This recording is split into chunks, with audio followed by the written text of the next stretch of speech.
The crystal vase exploded against her father's skull, and Maya didn't wait to see if he'd survive. She just ran, barefoot and blood-stained, straight into the one place more dangerous than home, a medical gala where Korea's deadliest crime lord had been watching her, obsessing over her, waiting for her for 3 years, when security mistook her for the missing doctor and dragged her to perform an emergency procedure. Maya had one choice: lie her way into carrying a stranger's baby, or get dragged back to the father who'd just tried to sell her for 50 million won. She chose the lie, walked into that surgical room, and woke up 12 hours later to discover she was pregnant with twins. And the man who'd been stalking her knew exactly who she really was. She slipped through the service entrance where catering staff rushed past with champagne towers. In the bathroom, she scrubbed blood from her skin, finger-combed her wild hair, and practiced the smile she'd perfected over years of survival. The woman in the mirror looked haunted, terrified, but alive. That would have to be enough. The ballroom glittered with Seoul's medical elite. Surgeons in tuxedos, pharmaceutical executives in gowns that cost more than her yearly salary. Maya grabbed a champagne flute and took one sip for courage, trying to look like she belonged among people who'd never known what it meant to run. "Excuse me, are you Dr. Adeyemi?" Maya turned to find an elegantly dressed woman with a tablet, speaking rapid English with a British accent. Relief flooded the woman's face as she looked at Maya. "Thank God! We've been calling your phone for an hour. Mr. Kang is furious about the delay." Maya's mouth went dry. Kang. She'd heard that name whispered in her father's office with the kind of fear usually reserved for natural disasters.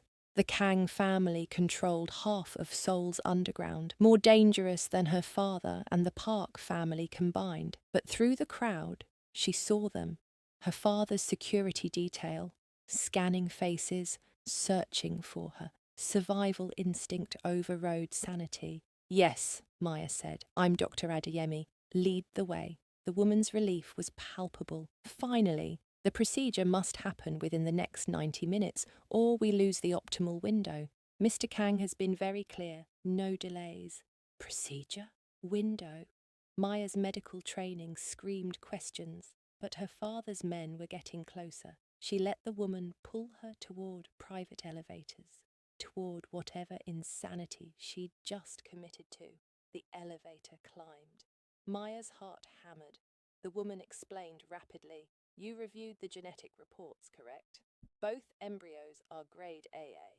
We're transferring both to maximize success rates. Standard IVF surrogate protocol. Surrogate IVF. Embryos. Oh, God. What had she just walked into? The elevator opened onto a floor that looked nothing like a hotel. This was a private medical facility, all gleaming steel and antiseptic white. A surgical team waited, radiating professional efficiency. "Dr. Adeyemi is here," the woman announced. "We can proceed." A stern-faced doctor looked Maya up and down, skepticism clear in his expression. "You're younger than your file suggested. I started medical school early," Maya lied, her voice steadier than her hands. "Accelerated program. Harvard, wasn't it?" The doctor's eyes narrowed dangerously. "What year did you complete your OBGYN residency?" Maya's mind blanked. She had no idea when the real Dr. Adeyemi graduated. She was about to be exposed, thrown out, right back into her father's hands. The trap was closing. 2019. A voice answered from the doorway, a voice that made everyone in the room straighten their spines like soldiers snapping to attention, a voice that carried death and silk in equal measure. Kang Ha-jun stepped into the light, and Maya forgot how to breathe. He was beautiful in the way apex predators are beautiful, dangerous and perfect and utterly compelling. 6'3", with a face that belonged on magazine covers and eyes that had watched people die without flinching. He wore a black suit that probably cost more than her entire nursing education. But it was his presence that truly stopped hearts. Power radiated from him like heat from a reactor. This was a man who'd never been prey, never been weak, never been anything less than absolutely lethal. His eyes locked onto Maya's face, and she felt pinned like a butterfly to cork. Recognition flashed through them, sharp, immediate, calculating. He knew exactly who she was. She could see it in the way his jaw tightened almost imperceptibly in the dangerous stillness that overtook his body. 1 second, 2, 3. Then his expression smoothed into something unreadable, and he said in that voice like aged whiskey, "Dr. Maya Adeyemi, Harvard Medical School, class of 2019, specialized in high-risk pregnancies, licensed in both the US and South Korea." His head tilted slightly, a predator calculating angles of attack. "That is you, isn't it?" Every instinct screamed at Maya to run, but where? Her father was downstairs. Park's family was hunting her. This was the only door left, even if it led straight into Hell's waiting room. "Yes," she whispered. "That's me." Something flickered in Harjun's eyes. Surprise, maybe, or recognition of her desperation. "Good," he said smoothly. "We're already behind schedule. Begin prep immediately." The room exploded into motion. Maya was swept into a changing room, given a hospital gown, her hands shaking so hard she could barely tie it. Through the door, she heard rapid Korean, Hajun's voice, low and authoritative, someone responding nervously. She caught fragments. "Background check. Complications. Proceed anyway." A nurse appeared with papers. "Dr. Adeyemi, you'll need to sign the consent forms before we proceed." Maya's eyes skimmed the documents, her medical training the only thing keeping her from complete panic. Surrogate, agreement, genetic material transfer, parental rights waiver, payment terms, $500,000. Her vision swam, $500,000. For carrying a stranger's baby, for 9 months of her life, for, "I need a moment," she managed. "We don't have moments. Mr. Kang's fertility window closes in 70 minutes. The nurse's tone was sympathetic but firm. "Sign or don't, but decide now." Maya thought of her father's hands around her throat, of Park's son waiting to claim his purchased bride, of a life spent running with nowhere safe to land. She signed. The procedure room was exactly what Maya expected.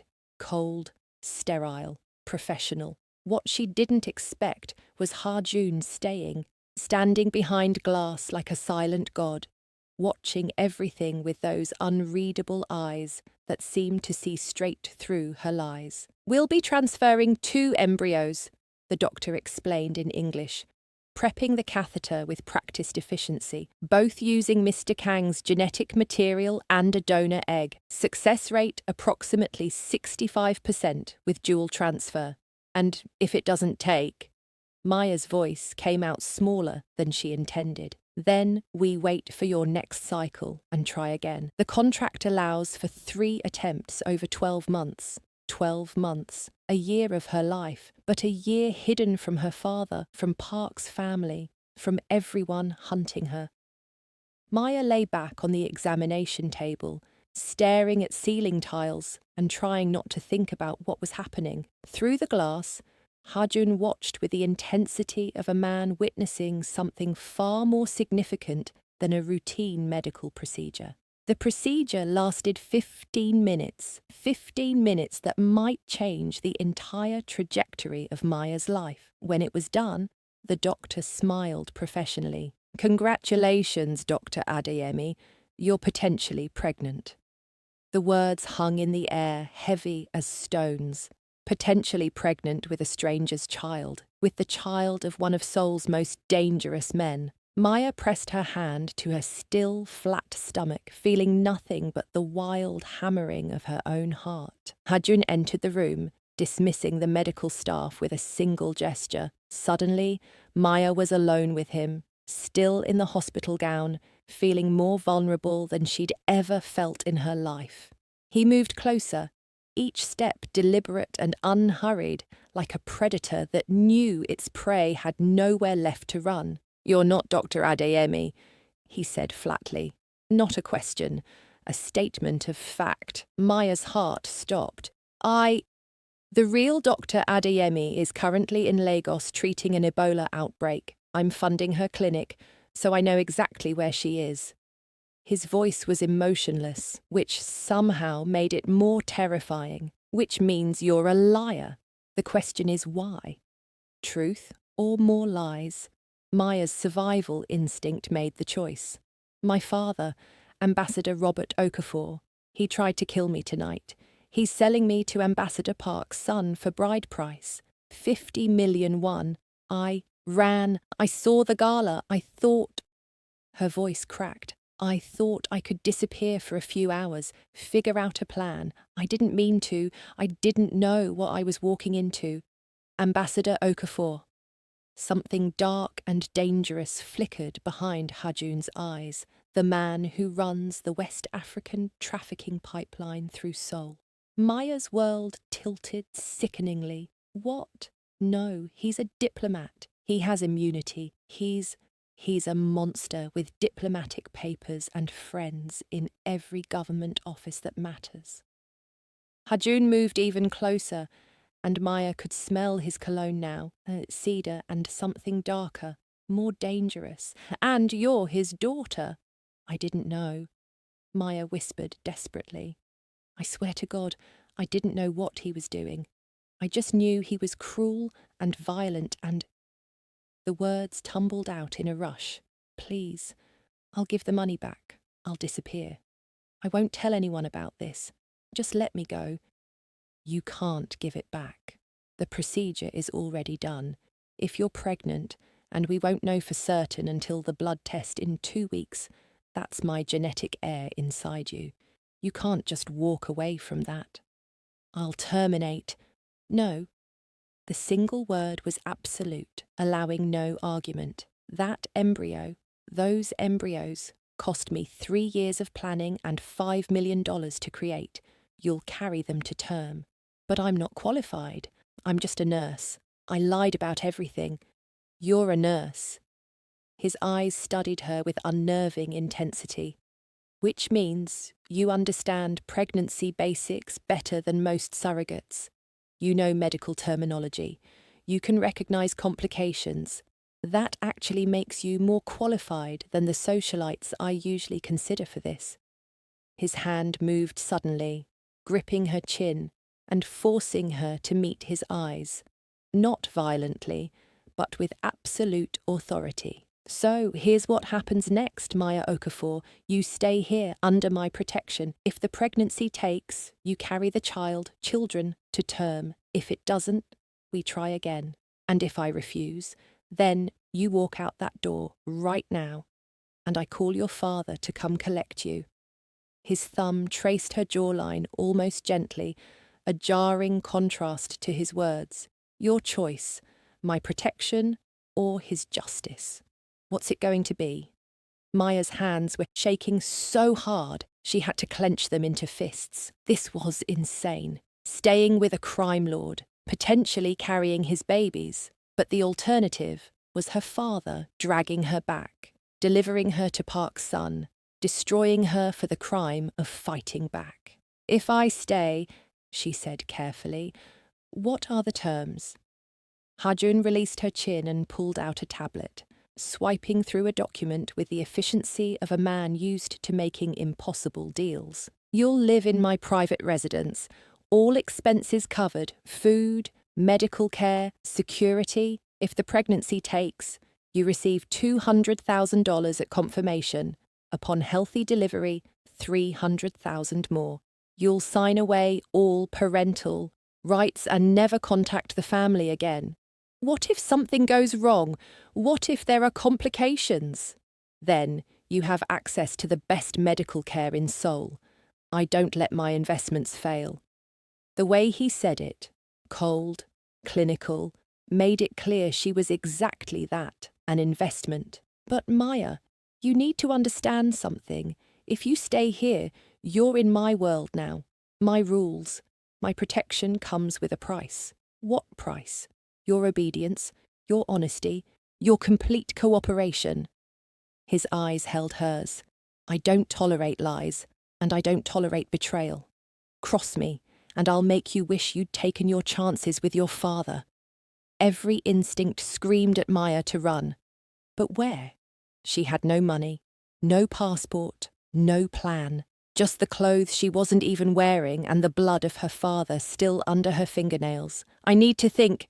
You have 30 seconds. Hajun checked his watch with calculated casualness. After that, I call security to escort you out. If you're watching this and your heart is racing, smash that subscribe button right now, because this story is about to get so much more intense. Comment below. Would you have made the same choice as Maya? 10 seconds. 20. Maya's mind raced through options that all led to dead ends. I'll stay, she whispered at 29 seconds. I accept your terms. Something flickered in Hajun's expression. Satisfaction, maybe, or something darker. Good. Then let's discuss what happens next. He pulled out his phone, typed rapidly, then showed her the screen. News footage of her father on television, tears streaming down his face, begging for help finding his troubled daughter. The performance was Oscar-worthy. He filed a missing persons report 3 hours ago. He's claiming you're mentally unstable, dangerous to yourself. Very convincing performance, don't you think? Maya's blood turned to ice. He's trying to have me institutionalized. Psychiatric hold. If police find you, they're legally obligated to detain you for evaluation. And once you're in his custody... Hajun didn't need to finish that sentence. Which means you're not just staying with me for the pregnancy. You're staying because leaving means dying. So I'm a prisoner. You're protected. His hand moved to her face again, but this time the touch was almost gentle. There's a difference, Maya. I won't force you to do anything except stay alive and keep my potential children safe. Everything else is negotiable. Everything. Almost everything. His smile was sharp. We'll discuss the details once you're settled. But first, he pressed a button, and Mrs. Kim appeared in the doorway. Mrs. Kim will show you to your room. Rest. Eat. Tomorrow we'll talk about the rules. Maya was led through corridors that seemed designed to disorient, up in an elevator that required 3 separate key cards, and finally into a bedroom that looked like something from a luxury magazine. Floor to ceiling, windows overlooking Seoul's glittering skyline, a bed large enough for 4 people, and a closet already full of women's clothes in exactly her size. Mr. Kang had these prepared, Mrs. Kim said, noting Maya's expression. He's very thorough. How long has he been planning this? Mrs. Kim's smile was enigmatic. Mr. Kang has been planning something for quite some time. Whether it was this specifically, I couldn't say. But he's not a man who leaves things to chance. After Mrs. Kim left, Maya explored the room like a prisoner examining her cell. The windows didn't open. The door locked from the outside. There was a phone on the nightstand, but when she picked it up, it only connected to internal extensions. She was trapped in luxury, which was still trapped. Her phone, her real phone, buzzed in the pocket of her discarded nursing uniform. 27 missed calls now. Texts that evolved from confusion to anger to threats. The latest message made her hands shake. I know you're with him. It won't save you. Nothing will. You have until Saturday. Saturday, the day she was supposed to marry Park's son, 3 days away. Maya blocked the number, but fear was already crawling up her spine like ice water. Her father didn't make empty threats. He'd find a way to get to her, or he'd make Hajun suffer until he handed her over. Either way, this fragile safety was an illusion. She didn't sleep that night. Every sound made her jump. Every footstep in the hallway made her certain her father had found her.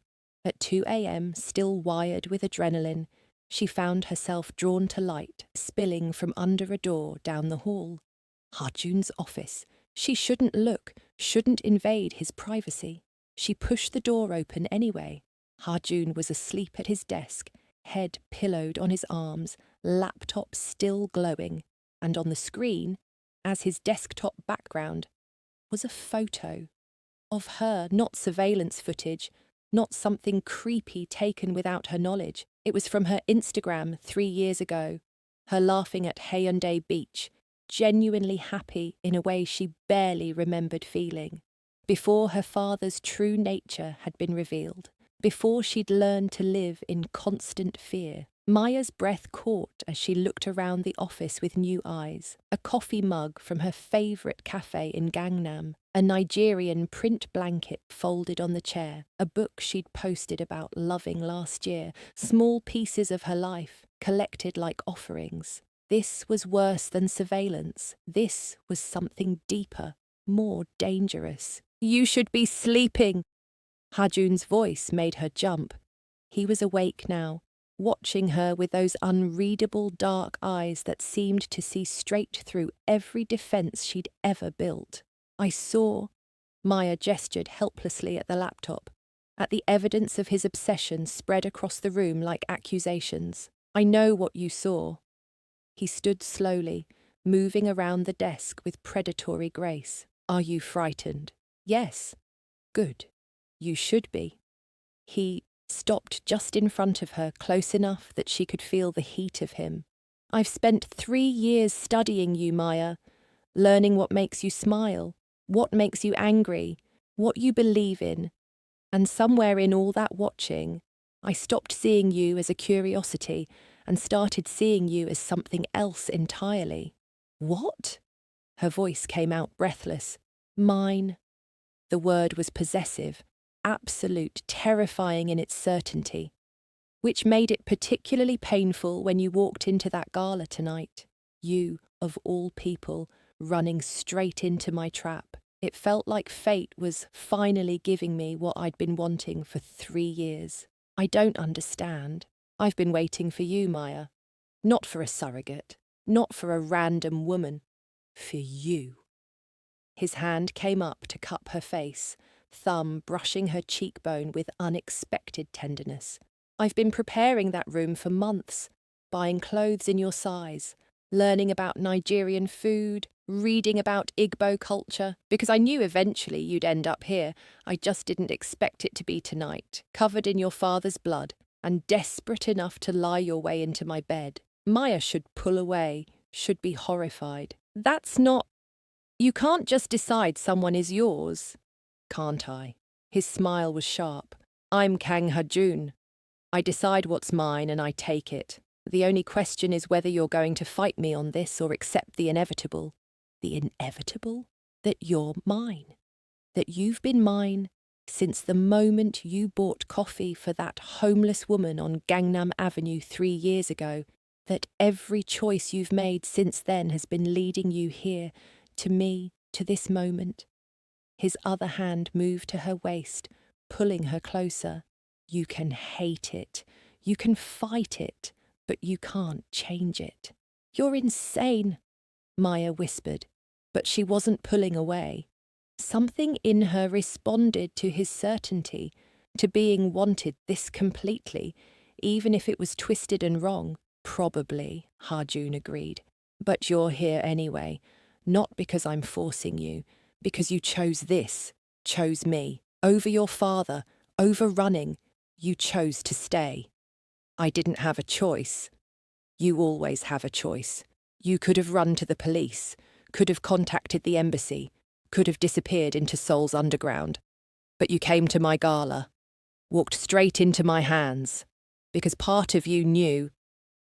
His forehead pressed against hers, his breath hot on her lips. "Part of you knew I was the only one who could keep you safe." "Safety isn't the same as possession." "No, it's better, because possession means I'll destroy anyone who tries to take you from me." His lips brushed hers. Barely a kiss, more like a promise. Go to bed, Maya. Tomorrow we'll discuss the rules of this arrangement, but tonight, just know, you're safe here. Safer than you've been in years, because you're mine now, and I protect what's mine. He released her and stepped back, leaving Maya breathless and confused and terrifyingly aware that some part of her wanted to close that distance again, wanted to know what it felt like to be possessed by someone who looked at her like she was the answer to a question he'd been asking for 3 years. Good night, Hajun, she managed. Good night, Maya Oma. The use of the Igbo endearment, beautiful one, made her heart stutter. He'd learned her language for her. Maya walked back to her room on shaking legs, climbed into bed that smelled like expensive sheets and possibility, and tried to process what had just happened. She'd run from one monster straight into the arms of another, but this monster had spent 3 years learning what made her smile. This monster looked at her like she was precious instead of disposable. Maybe there were different kinds of monsters, and maybe some of them were worth the risk. She fell asleep thinking about his hand on her face, and for once, the nightmares stayed away. Maya woke to the smell of coffee and found a tray waiting outside her door. Perfect breakfast, a single orchid in a vase, and a note in elegant handwriting. Eat. You'll need your strength. We have much to discuss. HJ. She brought the tray inside, surprised to find traditional Nigerian breakfast, akara, pap, and fried plantains. He'd somehow arranged authentic Nigerian food in Seoul at 7 a.m. The attention to detail was both touching and deeply unsettling. After eating, Maya showered and dressed in clothes from the closet, all in her size, all in colours she actually liked. It was like being dressed by someone who knew her intimately, which he did. 3 years of watching meant he probably knew her better than most of the people she'd called friends. A knock on the door. Miss Okafor, Mr. Kang requests your presence in his office. Requests, as if she had a choice. Hajun was at his desk when she entered, looking impossibly composed in a white button-down with sleeves rolled up. Morning light caught on a tattoo she hadn't noticed before, Korean characters running up his forearm, elegant and dark against his skin. What does it say? Maya found herself asking. He glanced at the tattoo. Himis nunja nunya ganjarul jikinda. The strong protect the weak. My father's philosophy, though he failed to live by it. Was he in this business too? He built it. From nothing. Turned a small gang into the organisation I now control. Hajun closed his laptop and focused entirely on her. But we're not here to discuss my father. We're here to discuss you, specifically the terms of your stay. Maya sat in the chair across from his desk, trying to maintain some semblance of control. I'm listening. First rule, you don't lie to me. About anything. I'll know if you do. I've spent 3 years learning to read you, and I won't be forgiving. Second rule, you have access to everything in this residence except my private office and the basement level. Don't test those boundaries. Third rule, you have dinner with me every night, 8 p.m., no exceptions. Maya frowned. Why dinner? Because I want to know you, the real you, not the version in my files. His eyes were intense, uncompromising. You wanted protection. I'm giving it. But protection requires trust, and trust requires time together. That sounds like you're trying to... what? Make me fall for you. Would that be so terrible? Hajun leaned back in his chair. I've already fallen for you. Seems only fair you'd have the chance to catch up. The casual way he admitted it stole Maya's breath. You don't even know me. I know you better than anyone in your life.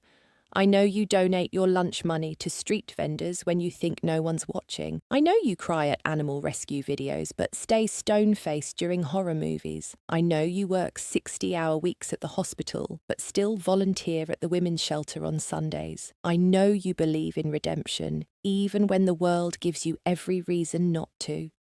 His voice softened. I know you, Maya. The question is whether you want to know me. Drop a like if these two are making you feel things. Because trust me, it only gets more intense from here.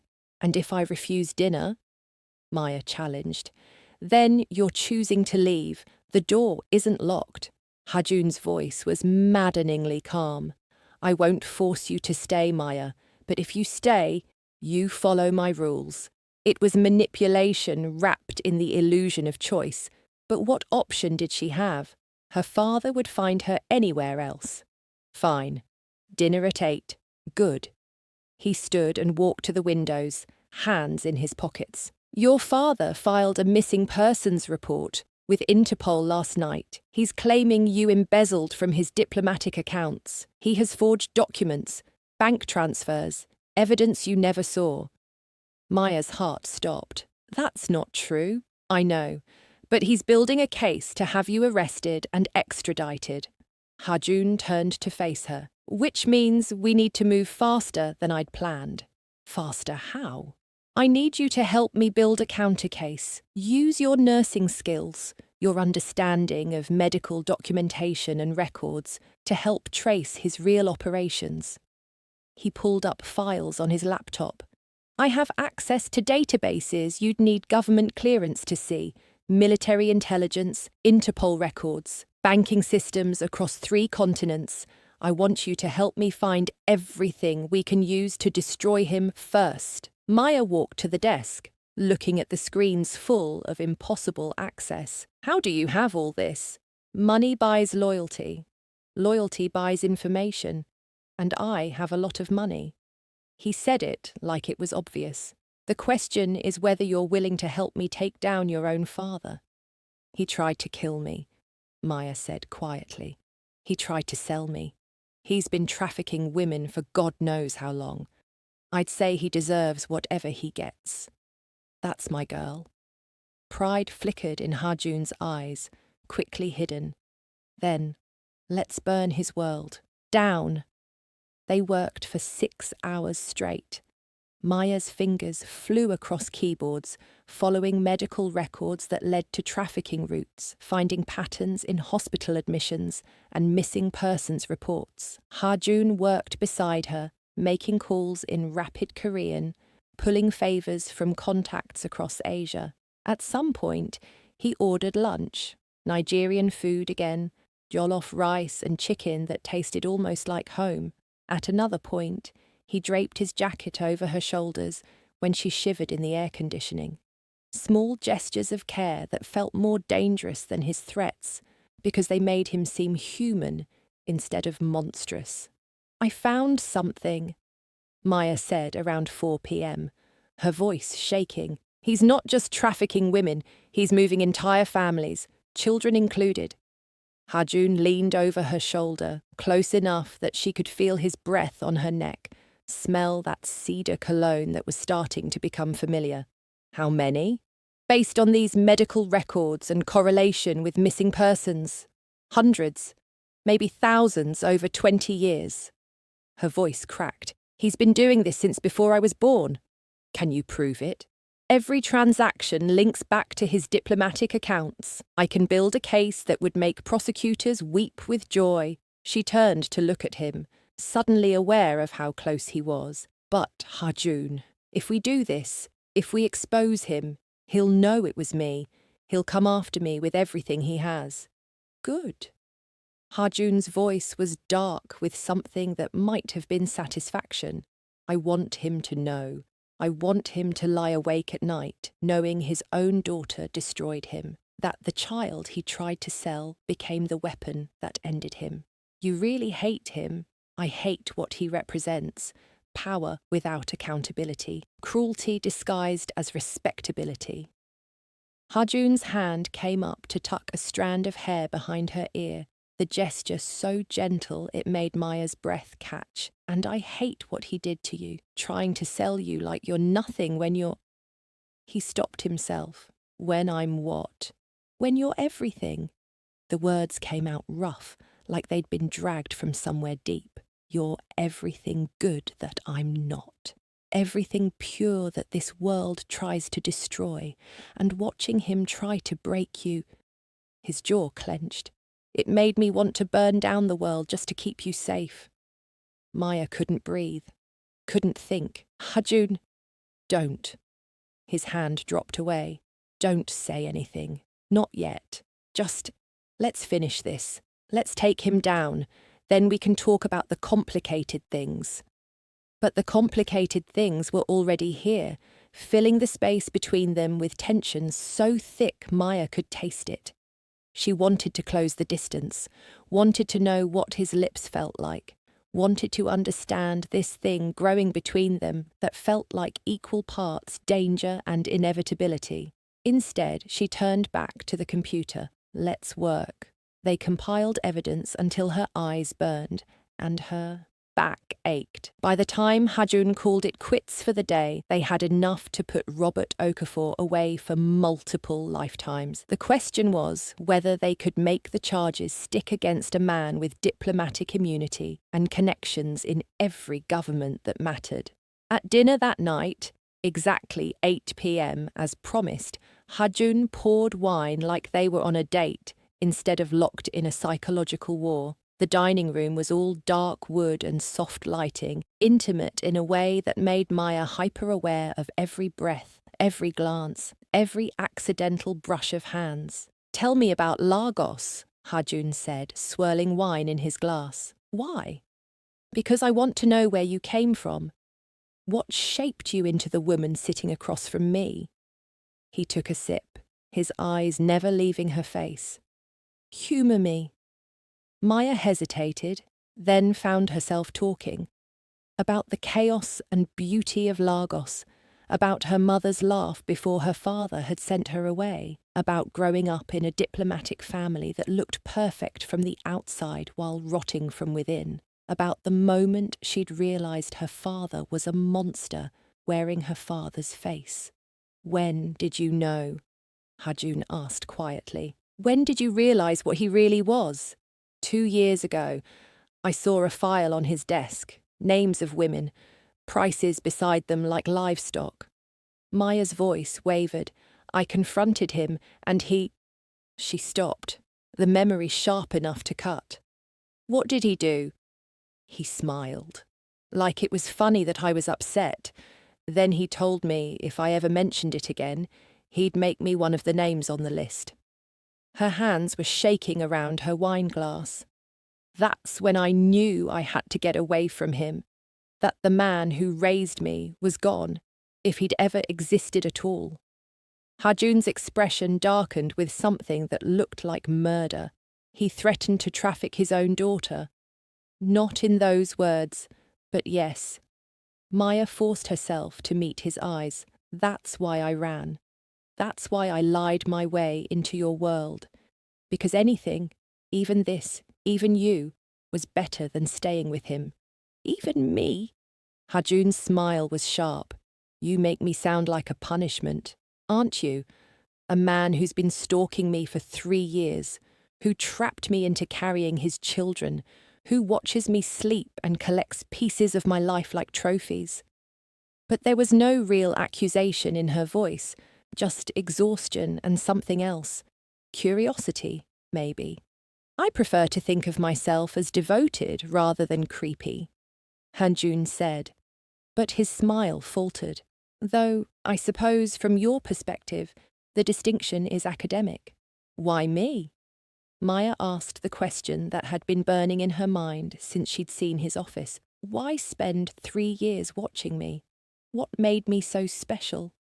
Hajun was quiet for so long Maya thought he wouldn't answer. Then, do you know what my father taught me? That people are tools, resources to be used and discarded, that caring about anything makes you weak. He beat that lesson into me until I believed it. His eyes met hers, raw and vulnerable in a way she'd never seen from him. And then I saw you buying coffee for a homeless woman, just casually kind, like it was nothing.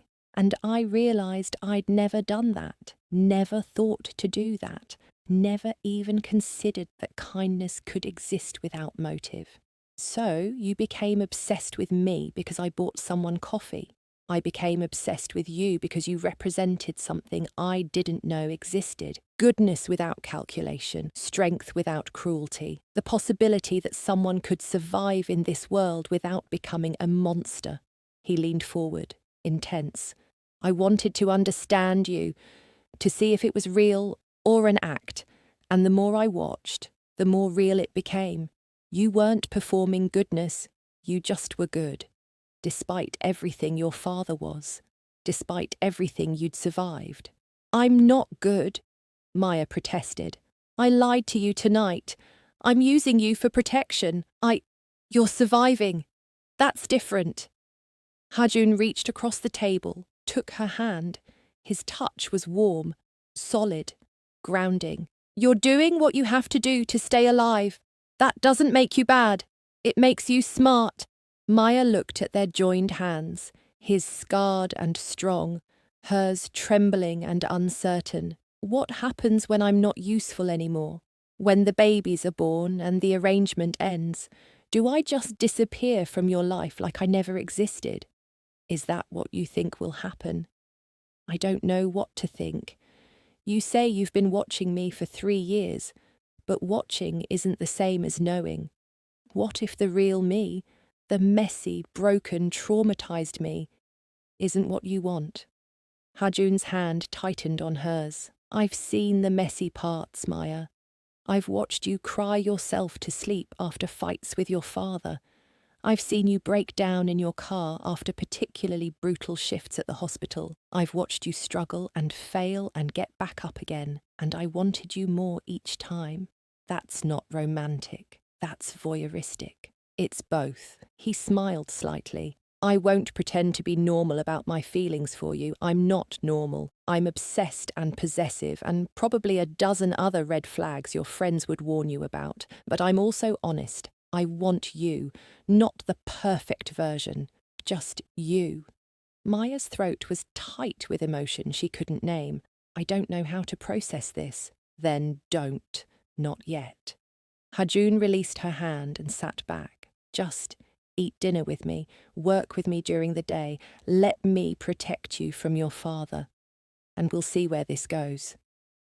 Where do you want it to go?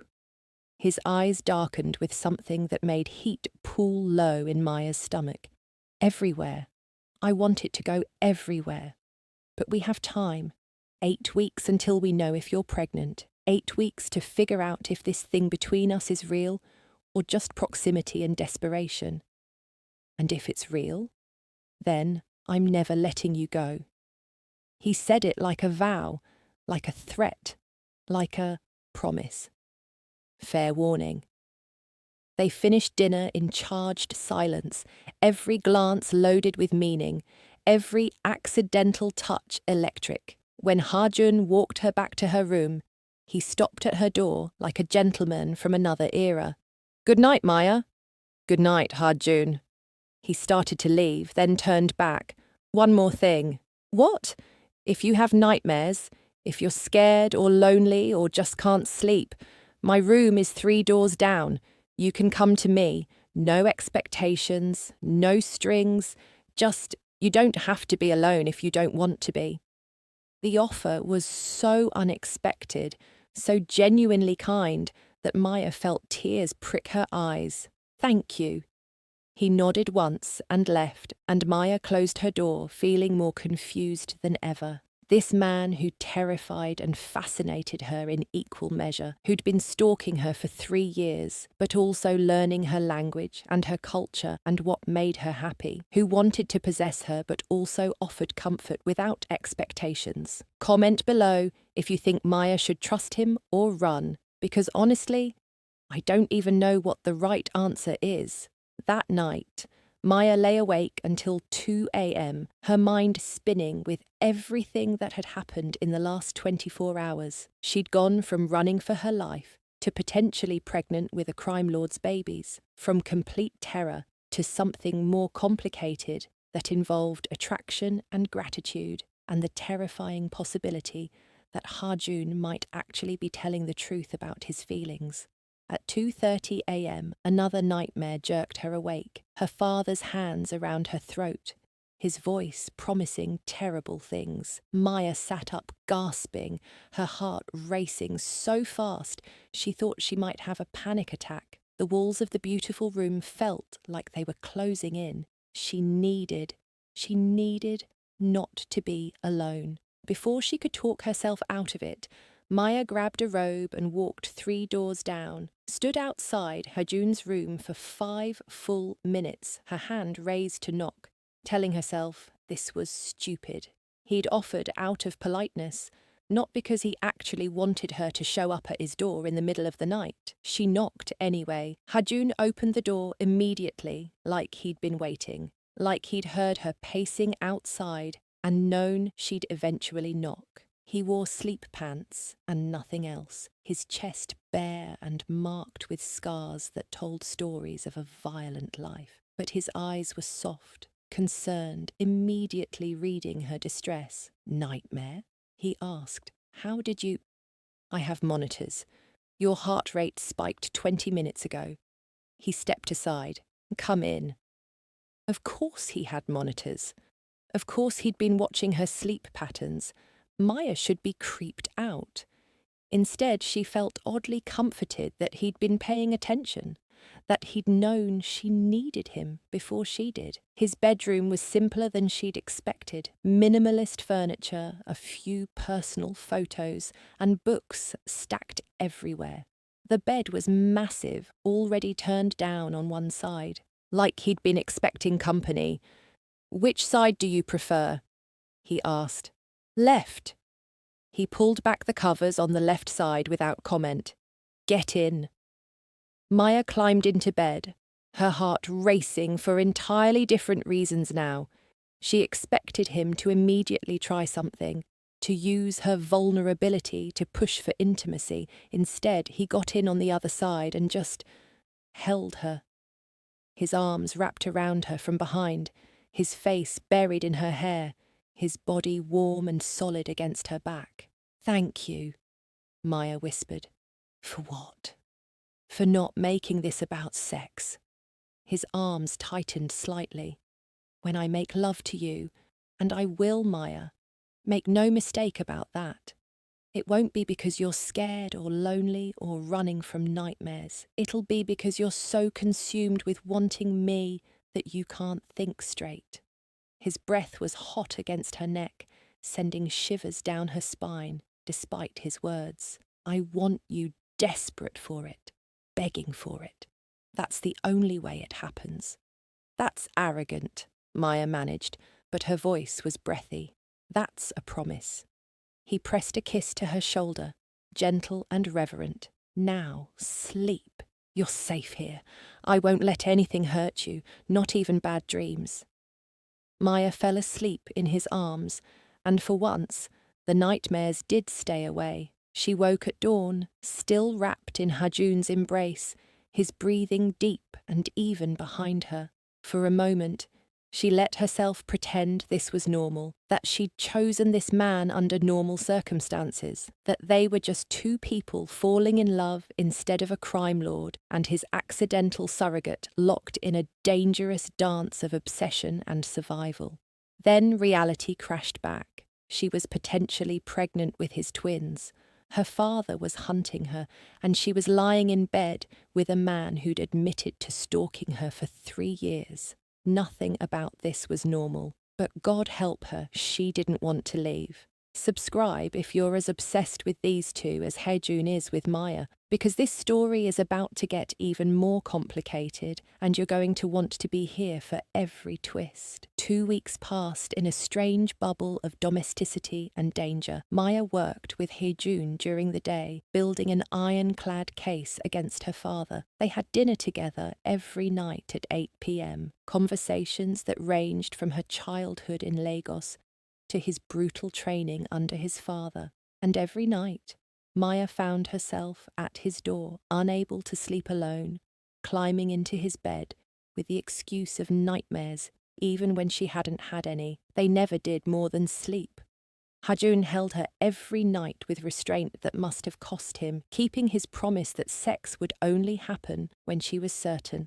But the tension between them grew with each passing day, each accidental touch, each loaded glance across the dining table. On day 14, the medical team came for blood work. Maya sat on the examination table, hands clenched white-knuckled, while Dr. Song drew vials of blood. That would determine everything. Results in 4 hours, Dr. Song said gently. Try to relax until then. Relax. Right. While potentially pregnant with twins for a man she'd met 2 weeks ago, a man she was starting to care about in ways that terrified her. Hye-jun found her on the balcony, staring at Seoul's skyline without really seeing it. "What are you thinking?" he asked. "That my life was normal 2 weeks ago. Terrible, but normal. Now I'm potentially pregnant, hiding from my father and falling for a man who might be the most dangerous person I've ever met."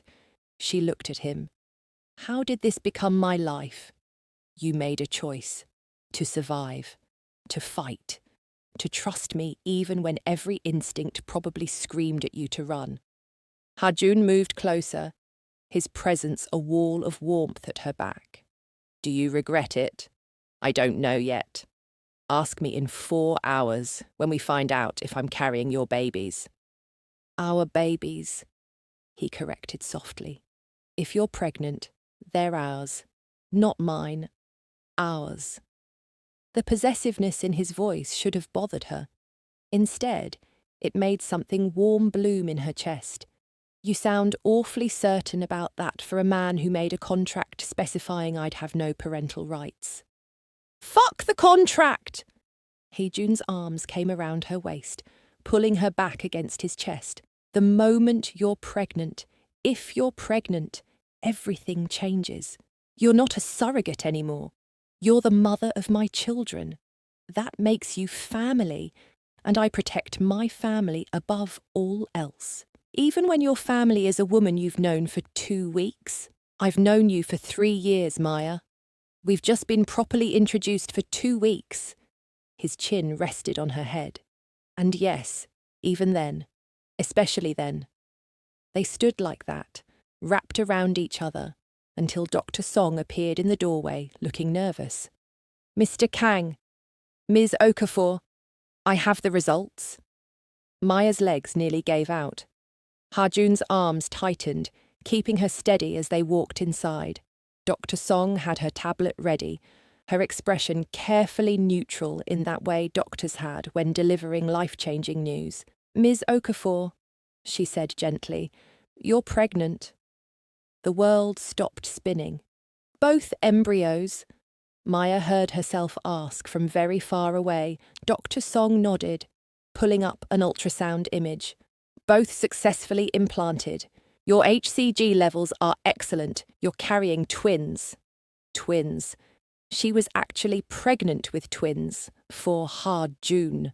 The room tilted sickeningly, and only Hye-jun's hands on her kept Maya upright. "They're real," Hye-jun whispered, his voice strange and tight. "They're ours," Maya corrected, using his own words back at him. "Yes." His hand moved to her still flat stomach, reverent and possessive at once. "Ours."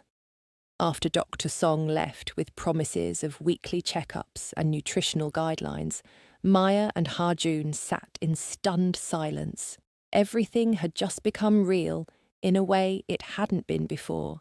Not hypothetically pregnant, actually pregnant. with twins. Who would exist in 8 months? Who would bind Maya to Hajun permanently?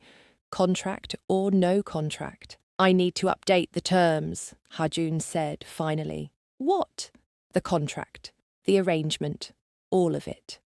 He stood and paced, energy crackling off him. You're not a surrogate. You're carrying my children, our children. That changes everything. How? You're not just under my protection anymore. You're family, which means full access to my accounts, my resources, my people. He turned to face her. And it means you stay. Not for 8 months. Not until the babies are born. You stay. Period. Hajun, you can't just... Can't I? His eyes were intense. You're carrying my children, Maya. You think I'm going to let you leave after they're born? Walk away and take half my heart with you? We don't even know each other. I know you, he insisted. I've known you for 3 years. I know you take your coffee with 2 sugars and oat milk. I know you're afraid of spiders, but you'll carry them outside instead of killing them. I know you believe in second chances, even for people who don't deserve them. I know you, Maya Okafor. The question is whether you're ready to know me back. Maya's hands went to her stomach, to the place where 2 tiny lives were beginning to form. This is insane. Agreed, but we're doing it anyway. Hajun crossed to her, dropped to his knees in front of her chair, his hands covering hers on her stomach. Stay with me, not because of a contract or fear or lack of options. Stay because you want to see where this goes, because you feel this thing between us and you're brave enough to find out if it's real. And if it's not real, if it's just, I don't know, Stockholm syndrome or pregnancy hormones or... Then we'll figure it out, together, as partners, as the parents of these babies. His eyes searched hers. But Maya, I need you to know, I'm already all in. I've been all in since the moment you bought that coffee 3 years ago. The only question is whether you're willing to take the risk. This was the moment. The choice that would define everything else. Maya could say no, could insist on the original contract, could keep emotional distance and treat this like a business arrangement, or she could be honest about the fact that somewhere in the last 2 weeks, between Nigerian breakfasts and midnight vulnerability and the strange comfort of sleeping in his arms, she'd started to fall for him too. I'm terrified, she admitted. Good. Me too. Hajun's smile was slightly shaky. Terrified I'm going to fuck this up. Terrified you're going to realise I'm not worth the risk. Terrified of being a father when I had the world's worst example. But I'm more terrified of not trying. What are you asking me, Hajun? I'm asking you to be my partner, my equal, the mother of my children and... He stopped, seeming to struggle with words. And eventually, if you want, maybe something more. But first, just stay, choose to stay.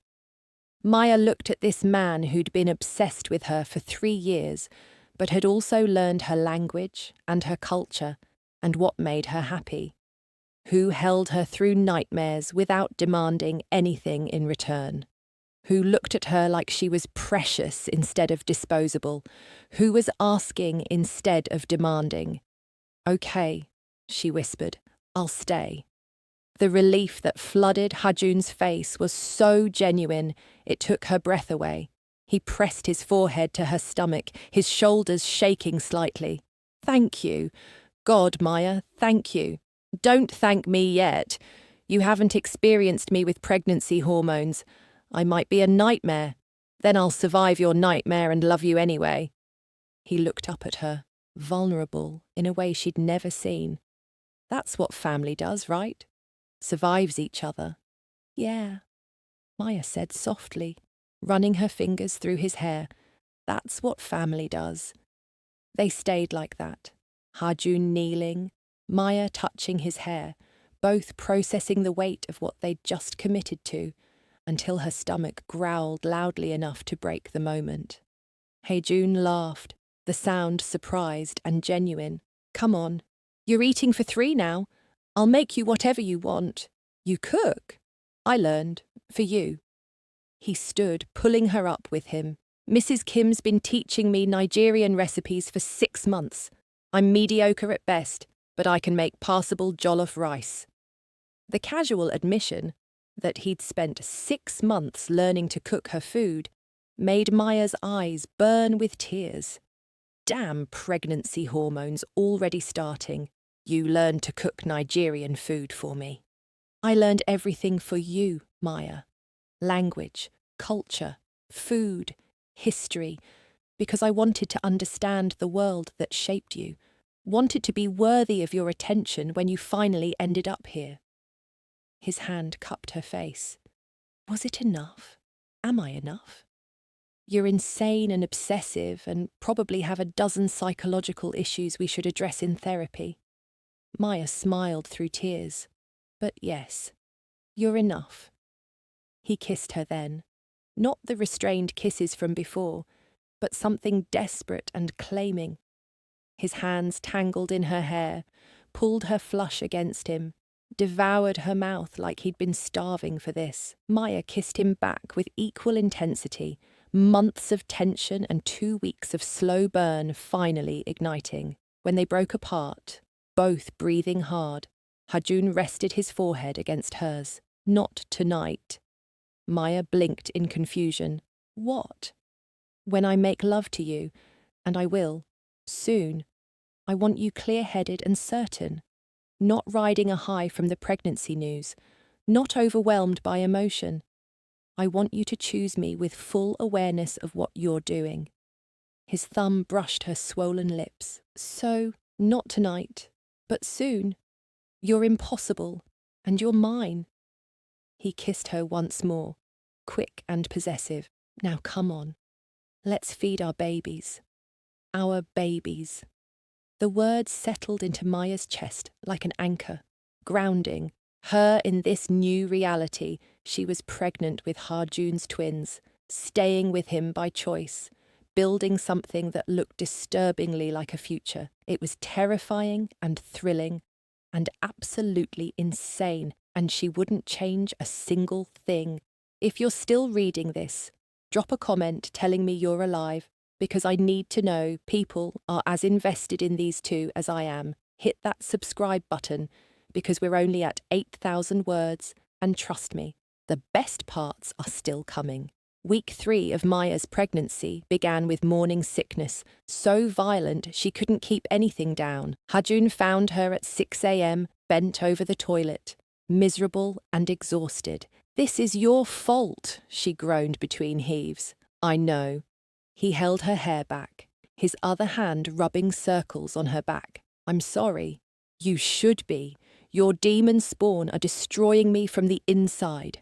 Our demon spawn, he corrected, and Maya would have laughed if she wasn't so nauseous.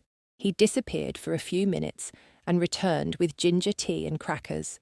Dr. Song says this helps. Did Dr. Song experience pregnancy herself? No, but she's delivered approximately 3,000 babies, so I'm inclined to trust her expertise. He helped Maya to her feet, guided her back to bed, and propped pillows behind her. Drink slowly. The ginger did help, settling her stomach enough that she could think. Maya watched Hajun fuss over her, adjusting pillows, checking her temperature, looking genuinely worried, and felt something shift in her chest. You're going to be a good father, she said softly. He froze mid-adjustment. What? You heard me. You're attentive and careful, and you actually give a shit. That's more than a lot of fathers manage. She took his hand. Our kids are lucky. Hajun sat on the edge of the bed, looking stunned. I have no idea what I'm doing. My father's parenting style involved mostly violence and intimidation. I don't have a roadmap for this. Neither do I. My father tried to sell me, remember? We're both starting from negative examples. Maya squeezed his hand. But we'll figure it out together. Make mistakes together. Be better than our parents together. Together, Hajun repeated, like testing the word. I like that word. Good. Because you're stuck with me now. Morning sickness, mood swings, weird cravings and all. About those cravings, Hajun pulled out his phone, showing her a note. Mrs. Kim made me a list of common pregnancy cravings with Nigerian and Korean options. I also have international delivery set up for anything we can't find locally. So, whatever you want, whenever you want it, just tell me. Maya stared at the meticulously organised list, complete with supplier contacts and nutritional information. You made a spreadsheet for my potential cravings. I made several spreadsheets. This is just the food one. There's also one for medical milestones, one for baby equipment research, and one tracking your health metrics. He said it like it was completely normal. I like being prepared. You're insane. You keep saying that like it's a revelation. He kissed her forehead. Rest. I have some business to handle, but I'll be back for lunch. Text me if you need anything. After he left, Maya lay in bed scrolling through her phone. The new one Hajun had given her. She pulled up Google and typed, "Is it normal to fall for your stalker?" The results were not encouraging, but then she thought about Hajun learning to cook her food, making spreadsheets to track her pregnancy, holding her hair while she vomited, looking at her like she was the answer to every question he'd ever asked. Maybe normal was overrated anyway. That afternoon, Hajun's business meeting turned out to be with lawyers and accountants, all assembled in his office to discuss how to legally protect Maya and the babies. "We need to establish paternity now," one lawyer said, "before the babies are born. It protects both your interests and creates a legal framework that supersedes any custody claims her father might make." "Done," Hajun said. "What else?" "Ideally, you'd be married. It simplifies everything. Parental rights, inheritance, medical decisions." Maya, who'd been sitting quietly in the corner, spoke up. "We're not getting married just for legal convenience." Hajun's eyes found hers across the room. "No?" "No. If we're getting married, it's because we actually want to be married, not because lawyers think it's tidy." Something warm flickered in Hajun's expression. Fair enough. What else can we do short of marriage? They spent 3 hours establishing trusts for the babies, creating medical directives, building legal walls that would keep Robert Okafor from ever touching Maya or her children. By the end, Maya's head was spinning with legal terminology, but she felt marginally safer. "One more thing," Hajun said as the lawyers packed up. "I want a restraining order filed against Ambassador Robert Okafor, international jurisdiction, whatever it takes to keep him away from Maya. Sir, he has diplomatic immunity. Then, we file it anyway and make it public. I want him to know that touching her means war with me. I want it on record." Hajun's voice was steel. "Can you do that? Or should I find lawyers who can?" "We'll do it," the head lawyer said quickly. "It'll be filed by end of business today." After they left, Maya confronted Hajun. "You can't just declare war on my father. Watch me." He was pulling up files on his laptop, his jaw set in that way that meant he'd already made his decision. "He tried to kill you, tried to sell you. He doesn't get to exist in the same city as you and our children. He has resources, connections.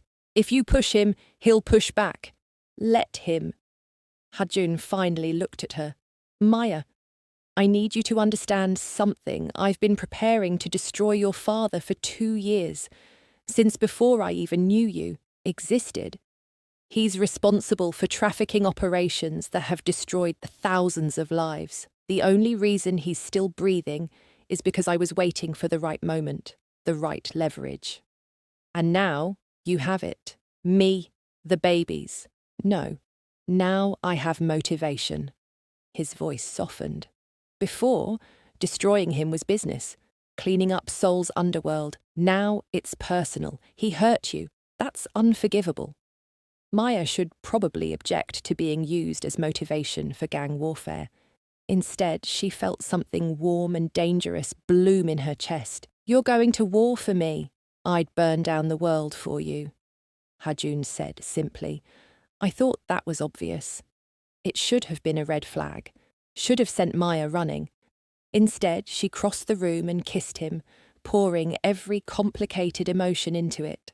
When they broke apart, she said, "Don't get killed. Our babies need their father. I don't plan on dying any time soon. I have too much to live for." His hand settled on her stomach. 3 reasons to stay alive, to be exact. That night, they fell into a new routine. Hajun worked late, making calls and building his case against Robert Okafor. Maya researched baby things, cribs and car seats, and the million terrifying ways babies could die if you weren't careful. Around midnight, she found herself in his office doorway, watching him work. "Can't sleep?" he asked without looking up. "Babies are doing gymnastics. I think they inherited your inability to rest." She moved into the room.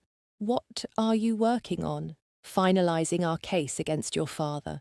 We're ready to move. I just need your permission." Maya's heart stuttered. Permission for what? To release everything. Send it to every law enforcement agency simultaneously. Interpol, FBI, ICC, local police. He'll be arrested within hours of the information going public. Hajun finally looked at her. "But Maya, once we do this, there's no taking it back. Your father will know you helped. He'll spend whatever life he has left hating you." "He already hates me," Maya said quietly. "I'd rather he hate me from prison than hate me while hunting me." "You're sure?" She thought about 26 years of fear, of watching her father destroy people while hiding behind diplomatic immunity, of the women whose names had been on that list, sold like livestock, of the child she'd been, before she'd learned to be afraid. "I'm sure. Send it. End him." Hajun held her gaze for a long moment, then pressed a button on his laptop. "Done. It's out. Within the hour, everyone will know what Robert Okafor really is." Maya felt simultaneously terrified and liberated. "What happens now?" "Now we wait for the chaos." He stood, moved to her. "But we wait together. And Maya." "Yeah?" "Thank you for trusting me with this. I know it wasn't easy. You're the only person who made it possible." She leaned into him. "Without you, I'd still be running. Or worse, married to Park's son and broken. You'd never break. You're too strong for that." Hajun's arms came around her, holding her close. "But I'm glad I got to you first. Glad you crashed my gala and lied your way into my life. Best thing that ever happened to me." They stood like that, wrapped around each other, while somewhere across Seoul, law enforcement agencies were opening files that would destroy a man's empire. A man who happened to be Maya's father. She should feel guilt, should feel conflicted. Instead, she just felt free. The news broke at 3 a.m. Every major network ran the same story. Nigerian ambassador charged with international trafficking. By 6 a.m., Robert Okafor had been arrested at his residence. By noon, he was in custody pending extradition hearings. Maya watched the coverage with Hajun beside her, his hand never leaving hers. She saw her father in handcuffs, looking old and small, and nothing like the monster who'd terrified her for 26 years. "How do you feel?" Hajun asked quietly. "Free, terrified, guilty, relieved, all of it at once." She turned to him. "Is that normal?" "There's nothing normal about any of this. But yeah, I'd say that's expected." He pulled her closer. "You just helped take down your own father. That's not easy, even when he deserves it."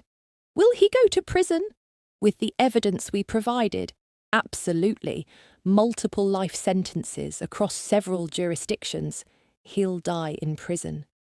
The words should have hurt. Instead, Maya just felt exhausted. Good. Her phone rang, her mother's number. Maya stared at it for a long moment before answering. Mom? Maya, oh God, Maya, are you okay? I saw the news. Your father, they're saying terrible things. Grace Okafor's voice was frantic. It's all true, Mom, every word. He's been trafficking people for decades. Silence. Then, I know. Maya's breath caught. You knew? I suspected. God help me. I suspected for years, but I was too scared to leave, too scared to confront him. Grace was crying now. I'm so sorry, baby. I'm so sorry I didn't protect you. Mum, you couldn't. I could have. I should have. Instead, I let him send me away and I left you alone with him. That's unforgivable. He would have killed you if you'd tried to stop him. Maya said gently. You survived the only way you could. I understand that now. Where are you? Are you safe? Maya looked at Harjun, at the man who'd turned out to be her unlikely saviour. I'm safe. I'm with someone who's protecting me. The news says you're with Kang Harjun, the... Grace paused. The crime lord. Yeah, it's complicated. But Mum, I'm okay. More than okay. She hesitated, then decided her mother deserved the truth. I'm pregnant. With twins. I'm staying with him. Building something that might actually be good. Another long silence. Then, are you happy? The question caught Maya off guard. Was she happy? 2 weeks ago, she'd been running for her life. Now she was pregnant. Her father was arrested, and she was falling for a man who'd been stalking her for 3 years. Yeah, she realised. I think I am. Then that's all that matters. Stay safe, baby, and call me when you can. I want to meet this man who's taking care of my daughter. After they hung up, Harjun raised an eyebrow. Your mother wants to meet me. Apparently. Think you can handle a Nigerian mother's interrogation? I've faced down rival gangs and federal investigators. How bad can one mother be? Maya laughed. Oh, you sweet summer child. You have no idea. But later that night, when Maya was in the bathroom brushing her teeth, she heard Harjun making a call in Korean. She caught fragments. Background check. Verify location. Complete protection detail. He was making sure her mother was safe. Without being asked, without expecting credit, Maya rinsed her mouth, walked into the bedroom, and said, I'm falling in love with you. Harjun froze mid-motion, his phone halfway to his pocket. What? You heard me.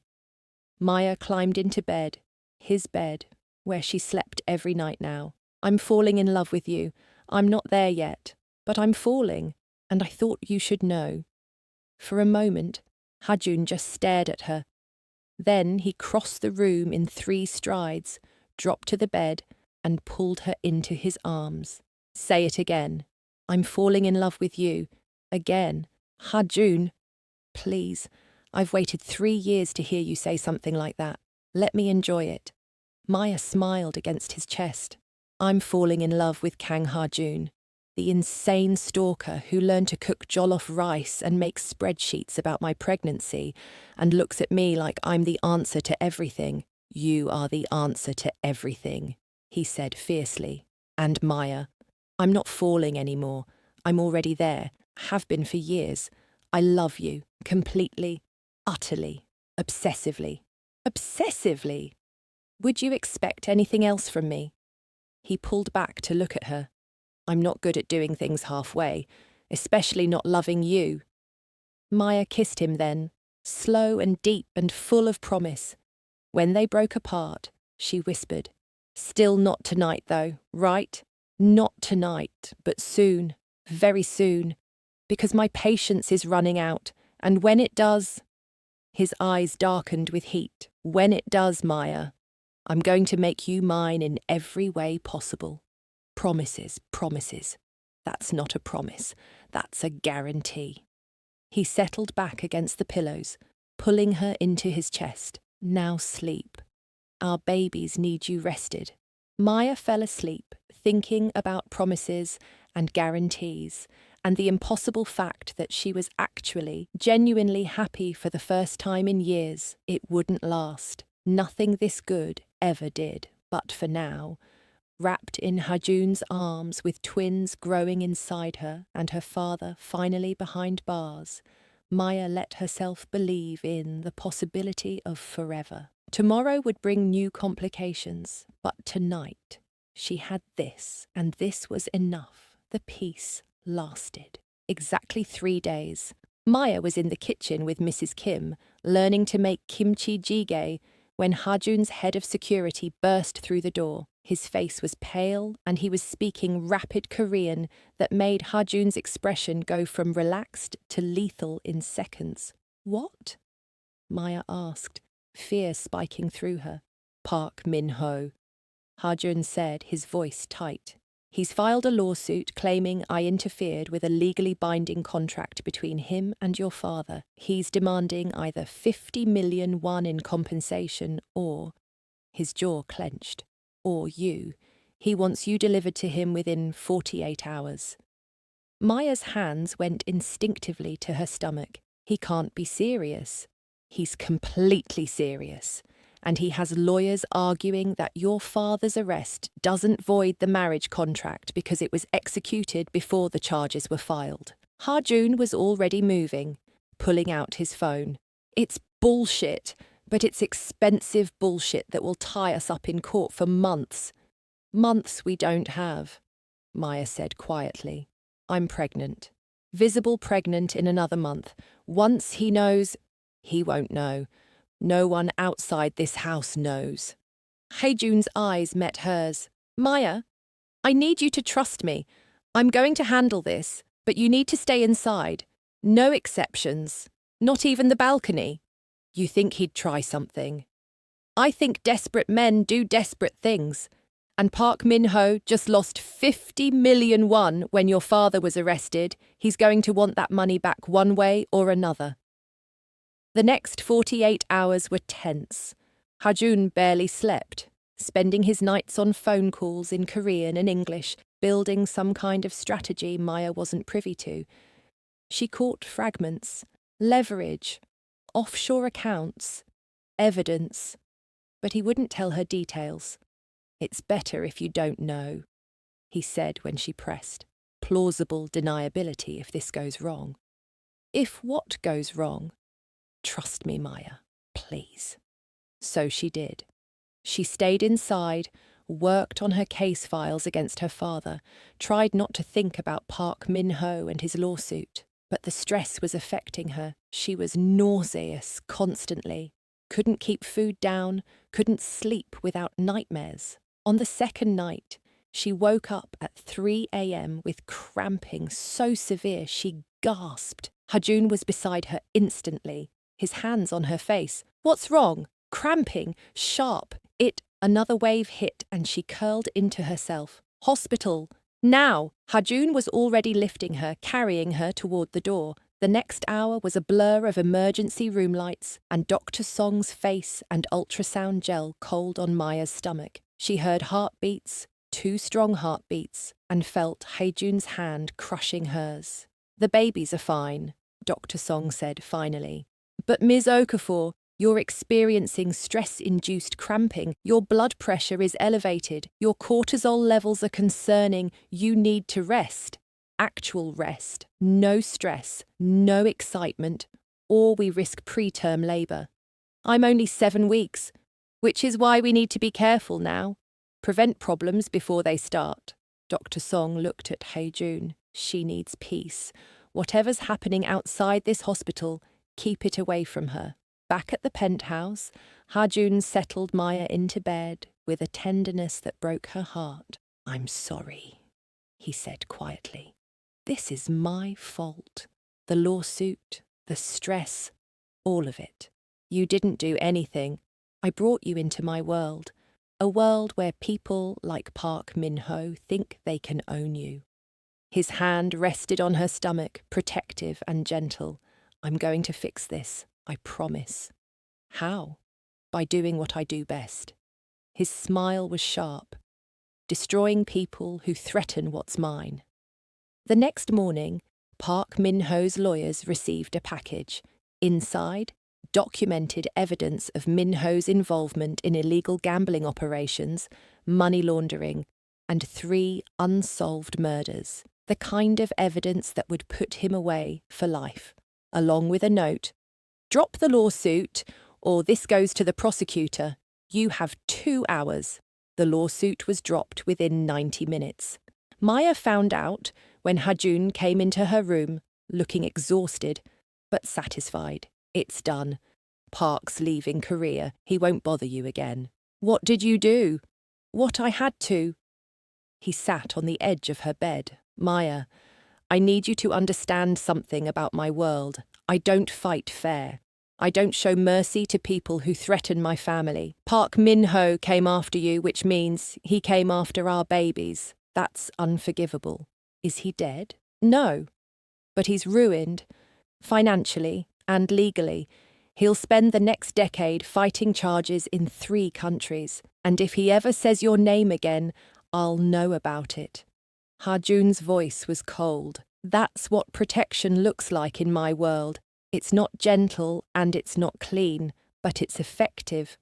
Maya should be horrified, should be asking questions about what other lines Hajun had crossed. Instead, she just felt relieved, safe, protected by someone who actually had the power to keep her safe. "Thank you," she whispered. "Don't thank me. This is what husbands do." He said it casually, like it was obvious. "Husbands?" Maya's heart stuttered. "We're not married." "Not yet." Hajun pulled out a small box from his pocket. Inside was a ring, simple, elegant, and clearly expensive. "But I'd like to fix that, if you're willing." "You're proposing? Now?" "Yes, I know it's insane. I know we've barely known each other a month. But Maya..." His eyes held hers, vulnerable and honest. "I love you. I want to marry you. Not for legal reasons or convenience, because I can't imagine my life without you. Because you've made me believe I can be more than what my father trained me to be. Because our babies deserve parents who are actually committed to each other." "Hajun, you don't have to answer now. Take your time. Think about it. Just know that I'm serious. About you. About us. About building a real family." He closed the box and set it on her nightstand. "Whenever you're ready, just tell me." He left before Maya could respond, closing the door softly behind him. She stared at the ring box for a long time, her hands on her stomach where 2 babies were growing, babies who would bind her to Hajun forever regardless of marriage. But marriage was different. Marriage was choosing him, not just accepting circumstance. Did she want to choose him? Maya thought about the last month, about Hajun learning to cook her food, about him holding her through nightmares, about the way he looked at her like she was precious, about his obsessive devotion that should be creepy but somehow felt like safety. She picked up the ring box and walked to his office. He was at his desk, head in his hands, looking exhausted and vulnerable in a way she rarely saw. "Hajun." He looked up, hope and fear warring in his expression. "Maya, ask me again." He stood slowly, crossed to her. "Maya Okafor, will you marry me? Will you be my wife, my partner, my family? Will you let me spend the rest of my life proving I'm worthy of you?" "Yes," Maya said simply. "Yes, I'll marry you." The relief on his face was devastating. He took the ring from the box with shaking hands and slid it onto her finger. It fit perfectly. Of course it did. He'd probably measured her finger while she slept. "I love you," he said fiercely. "I'll love you until I die, and probably after that. I love you too, even though you're insane and possessive and have absolutely no concept of normal boundaries." Maya smiled through tears. "But you're mine. So I guess I'm keeping you. Damn right I'm yours." He kissed her desperately, like she was oxygen and he'd been suffocating. When they broke apart, he was smiling, genuinely smiling in a way that transformed his entire face. When? How soon can we do this? Eager. I've been waiting 3 years. I don't want to wait anymore.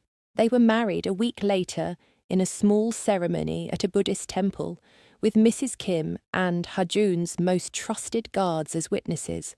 Maya wore traditional Nigerian attire, deep purple with gold embroidery. Hajun wore a black suit and looked at her like she was the only thing in the universe that mattered. The monk spoke in Korean. Hajun translated in whispers. In darkness and light, you walk as one. In hardship and joy, you are each other's strength.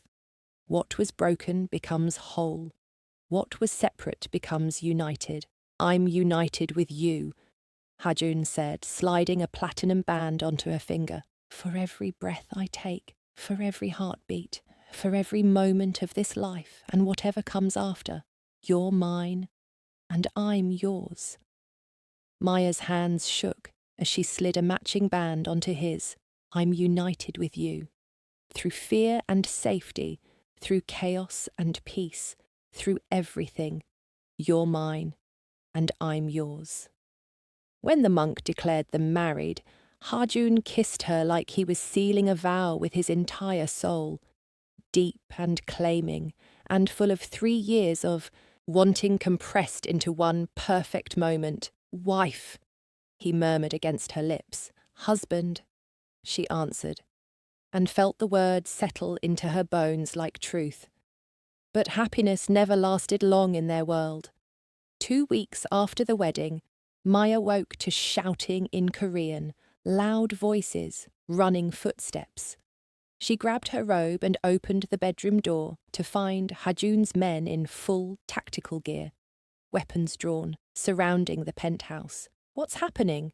She asked, but no one answered. They just formed a wall between her and the elevators, their faces grim. Then Hajun appeared, and Maya's blood went cold. He had blood on his shirt, not his own, she hoped, and murder in his eyes. Your father escaped, he said without preamble. During a transport to court, 4 guards dead, he's in the wind. Maya's world tilted. Escaped? How? Someone helped him, someone with resources and connections. Hajun moved to her, his hands on her shoulders. Maya, he's coming here. He knows you're with me. He knows... His eyes flicked to her stomach, which was starting to show now at 3 months. He knows everything, and he's coming to finish what he started. He'll kill me. He'll try. Hajun's voice was steel, but he'll have to go through me first. And Maya, his eyes held hers. He won't make it through me. The next hours were chaos. Hajun's men fortified the penthouse, security protocols that looked like military operations, weapons being checked and distributed. Maya was moved to an interior room with no windows, essentially a panic room disguised as a luxury bedroom. Stay here, Hajun ordered. Don't open this door for anyone except me. Not my men, not Mrs. Kim, just me. Understood. Hajun, you can't fight my father alone. I'm not alone. I have 20 armed men and every tactical advantage. Your father is desperate and running on rage. He'll make mistakes. Hajun cupped her face. But if something happens to me, if somehow he gets through, there's a passage behind that bookshelf. It leads to an underground tunnel. Follow it to the end. There's a car waiting with keys and cash. Drive to the address programmed into the GPS. You'll be safe there. I'm not leaving you. You're not leaving me. You're protecting our babies if the worst happens. His hand moved to her stomach. Promise me, Maya. Promise me you'll run if you have to. She wanted to refuse, wanted to stay and fight beside him. But the babies inside her made that impossible. I promise. He kissed her one last time, desperate and claiming and full of everything they'd built together. I love you, no matter what happens next. I love you. I love you too. Don't die, Hajun. Our babies need their father. Then I guess I'd better not die. He managed a smile, but it didn't reach his eyes. "Stay safe, wife." Then he was gone, and Maya was alone in the panic room with her racing heart and two babies who seemed to sense her fear, kicking frantically against her ribs. She waited and waited and listened to sounds that might have been gunfire or might have been her imagination. At hour 2, the lights went out. At hour 3, she heard screaming. At hour 4, someone tried to open the door. Maya pressed herself against the far wall, her hand on the bookshelf passage Hajun had shown her, ready to run. The door handle turned. Once, twice, then silence. Then Hajun's voice. "Maya, it's me. Open up." But something was wrong. His voice was too steady, too calm. Hajun in combat was controlled, but tense. This voice was eerily flat. "What's our signal?" Maya called through the door, remembering their code. Silence. Then, "Maya Oma, that's our signal." Wrong. Their signal was a specific phrase in Igbo that only they knew. This was someone who'd heard Hajun call her that, but didn't know the actual code. Maya ran for the bookshelf, pulled it aside, and slipped into the dark passage just as the door exploded inward. She caught a glimpse of her father, older, thinner, wild-eyed with rage. Before the passage swallowed her, she ran through darkness, one hand on the wall, the other on her stomach. Behind her, she heard shouting. Her father had found the passage, was following her. The tunnel seemed endless. Maya's lungs burned, her legs screamed, but terror pushed her forward. Terror for herself, for her babies, for Hajun somewhere in the chaos above. Then light, glorious light, and a car, exactly as Hajun promised. Maya threw herself into the driver's seat, started the engine with shaking hands. In the rearview mirror, she saw her father emerge from the tunnel, running toward her. She floored the accelerator. The car launched forward, tires screaming, her father's face in the mirror, contorted with rage, getting smaller, then gone. Maya drove for 20 minutes, following the GPS blindly, before she realized she was crying, sobbing so hard she could barely see the road. She pulled over, pressed her hands to her stomach, and tried to breathe. "It's okay," she whispered to the babies. "We're okay. We're safe. Daddy will find us. He promised." But what if he couldn't? What if her father had... Her phone rang. Unknown number. Maya almost didn't answer. Then, on the 6th ring, she picked up. "Maya?" Hajun's voice, rough and exhausted. "Thank God. Where are you?" "Following the GPS. Hajun, my father is dead." His voice was flat. "He came at me with a knife. I didn't have a choice. He's dead, Maya. It's over." The relief was so intense Maya thought she might pass out. "Are you hurt?" "Nothing serious. A few cuts, bruised ribs. But I'm alive, and you're safe. That's all that matters." A pause. "Maya, I killed your father. I know I promised I wouldn't, but I don't care." The words came out fierce. "He tried to kill you. He tried to kill our babies. I don't care that he's dead. I'm glad he's dead. You might feel differently when the shock wears off. I won't. Hajun, he stopped being my father years ago. He was just a monster wearing my father's face, and you stopped him. You protected us." Maya's voice cracked. "Thank you. God, thank you for keeping us safe." She heard him exhale shakily. "Keep following the GPS. I'll meet you there in 2 hours. And Maya? Yeah. I love you so fucking much. The thought of losing you..." His voice broke. "Just drive safe. I'll see you soon." The safe house was in the mountains, 3 hours from Seoul, small, isolated and impossibly beautiful. Maya arrived first, exhausted and shaking and desperately needing to see Hajun with her own eyes. When he finally walked through the door, bruised, bloody, but alive, Maya threw herself at him. He caught her carefully. mindful of her stomach, and held her like she was the only thing keeping him grounded. "It's over," he murmured into her hair. "Your father's gone. Park's gone. Everyone who wanted to hurt you is gone. You're safe now. Really safe." "We're safe," Maya corrected, pulling back to look at him. "All four of us." Hadran's eyes went to her stomach, his hand following. "How are they?" "Kicking up a storm. I think they were as scared as I was." She covered his hand with hers. "But we made it. We all made it." They spent the next 3 days in the safe house, recovering. Harjun's injuries were worse than he'd admitted. Cracked ribs, a deep knife wound that needed stitches, bruises that painted his torso in violent purples and blacks. Maya took care of him with her nursing skills, cleaning wounds and changing bandages and forcing him to rest even when he wanted to keep working. "You're going to be a terrifying mother," he said one afternoon as she bullied him into taking pain medication. "Someone has to keep you alive. Might as well be me. Might as well be you," he agreed, pulling her down beside him carefully. "Maya, I'm sorry. About your father. About everything you've been through because of him." "Don't be.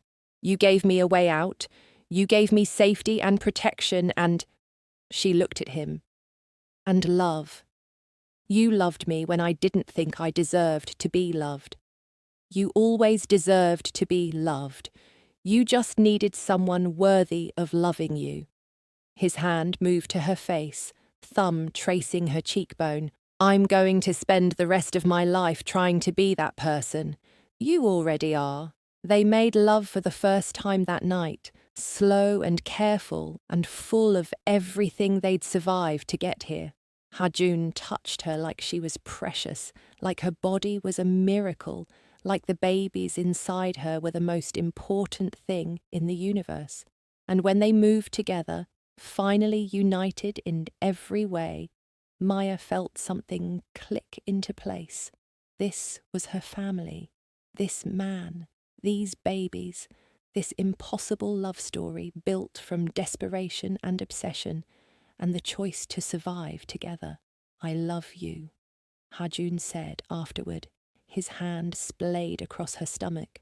"All 3 of you. My entire world right here. We love you too," Maya whispered. "So much it scares me sometimes." "Good scared or bad scared?" "Good scared. The kind that means this matters, that losing it would destroy me." She turned to face him. "Promise me we'll make it, that we'll survive everything else life throws at us. I promise. We're survivors, Maya. Both of us. And now we're surviving together. Nothing can stop that." It was a promise neither of them should have made. But in that moment, wrapped in each other with babies growing between them and danger finally behind them, they believed it. 6 months later, Maya went into labour 3 weeks early. It was fast, too fast. Barely time to get to the hospital before the first baby arrived. A girl, tiny but fierce, screaming her outrage at the world. "Adeze!" Maya gasped. "Her name is Adeze! Princess!" 5 minutes later, their son followed, smaller, quieter, but with eyes that already seemed to see everything. "Chima," Hajun said, tears streaming down his face. "His name is Chima. God knows." The doctors checked both babies, premature but healthy, strong despite their early arrival. They were perfect, absolutely perfect. 2 tiny lives that had survived everything to be here. "We did it," Maya whispered, exhausted and elated. "We made them. We kept them safe. We did it." "You did it," Hajun corrected, holding both babies with a tenderness that broke Maya's heart. "You're extraordinary. You know that. Absolutely extraordinary. We're extraordinary together." Maya smiled through tears. A family. An actual family. The best family. Hajun carefully laid the babies beside Maya, then climbed into the hospital bed with all of them. creating a cocoon of warmth and love. My whole world right here, everything I never knew I needed. They stayed like that for hours. Hajun, Maya, Adaze, and Chima, learning each other's rhythms, memorizing faces, beginning the complicated process of becoming a family. And somewhere in the chaos of new parenthood, between diaper changes and midnight feedings and the exhaustion that came with twins, Maya realized something important. She'd stopped running. For the first time in her adult life, she wasn't running from something or toward something. She was just here, present, safe, home. "What are you thinking?" Hajun asked one night. Both babies finally asleep, both parents too exhausted to move. That I'm happy, actually, genuinely happy.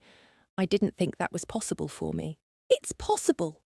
You just needed to be somewhere safe enough to let yourself feel it. He kissed her temple. Thank you. For what? For crashing my gala that night. For being brave enough to lie to my face. For choosing to stay when you could have run. For giving me this... He gestured to their sleeping children, their life together. For giving me everything. Thank you for being obsessed with me for 3 years. For learning to cook jollof rice. For protecting me even when it meant going to war. Maya turned to kiss him properly. For loving me enough to wait until I could love you back. Best 3 years of my life, even the parts where I was just watching you from a distance. That's still creepy. I know, but it led to this, so I can't regret it. Me neither. Maya rested her head on his shoulder. No regrets, just forward. Together. Together. Hajun agreed. Always together. 3 years later, Maya stood in the living room of their new house, a compound in the mountains with security but also warmth, safety but also openness, watching Hajun chase Adeze and Chima through the garden. The twins were 3 now, speaking a chaotic mix of Korean, English and Igbo, already showing signs of the brilliant chaos they'd become. Her phone buzzed. A message from her mother, who visited monthly now. Arriving tomorrow. Made your favourite. Chin Chin and Akara. Can't wait to squeeze those babies. Maya smiled, typing back a response. Then she felt arms wrap around her waist, Hajun returning from twin wrangling. They're exhausting, he said, but his voice was full of love. They're ours. Best thing we ever made. He turned her to face him. You know what today is? What? 3 years since you crashed my gala. 3 years since you lied your way into my life and changed everything. Best lie I ever told. Best night of my life. Hajun kissed her softly. I love you, Maya Kang. More every day. More than I thought possible. I love you too. My impossible, obsessive, wonderful husband. They stood there, wrapped around each other, while their children played, and the sun set over mountains that had once been a hiding place, and were now home. And Maya thought about that terrified woman who'd run through Seoul's streets with blood on her hands, never imagining that terror would lead to this, to safety, to love, to family, to everything. Maya, Hajun murmured. Thank you for choosing me, even when it was the crazy choice, even when it didn't make sense. Thank you for seeing something in me worth loving. Thank you for waiting for me, for 3 years and then some, for being patient enough to let me catch up to where you'd been all along. She looked up at him. We're good at this, the surviving together thing. We're the best at it. He kissed her again, deeper this time. And we're going to keep being the best at it, for the next 60 years at least. At least, Maya agreed. In the garden, Addis shrieked with laughter as Chima chased her with a flower. Inside, Mrs. Kim was preparing dinner, Nigerian and Korean dishes side by side, a perfect blend of the worlds that had created this family. And on the hill overlooking the compound, security guards kept watch. but their presence felt less like imprisonment and more like the natural protection of something precious. Maya had run from one cage and found another, but this cage had been built with love instead of control, with choice instead of force, and somewhere along the way it had stopped being a cage at all. It had become home. "Come on," Hajun said, pulling her toward the garden. "Our kids are about to destroy Mrs. Kim's herb garden. We should probably intervene. Or we could watch and see what happens. You're a terrible influence. You love it." "I love you," he corrected. "The terrible influence is just a bonus." They walked into the garden together, ready to chase down their chaotic twins and protect Mrs. Kim's herbs and live this beautiful, messy, impossible life they'd built from desperation and obsession and the radical choice to trust each other. Behind them, the house glowed with warmth. Ahead, their children laughed, and between them, love, complicated, hard-won, absolutely real, held everything together. Maya had climbed the tree when the tiger chased her, and she'd found an entire forest waiting at the top. If you made it all the way through this 14,000-word story, you're part of something special. Drop a comment telling me your favourite moment. Was it when Hajun admitted to 3 years of watching, when Maya crashed the gala, when they finally got their happy ending? Let me know, because I love hearing from readers who appreciate messy, complicated, real love stories. Hit that subscribe button and join our community of readers who believe that sometimes the most dangerous choices lead to the most beautiful destinations. Because great love stories aren't about perfection, they're about two broken people choosing to heal together. Share this with your book club, your sisters, your friends who love romance that doesn't shy away from the dark parts, because Maya and Hajun's story deserves to be passed on. Thank you for being here. Thank you for believing in love stories that start in darkness and end in light. And remember, your story isn't over yet. Whatever impossible thing you're facing, whatever tiger is chasing you, keep climbing. You never know what's waiting at the top. Until next time, stay fierce, stay strong, and keep believing in second chances.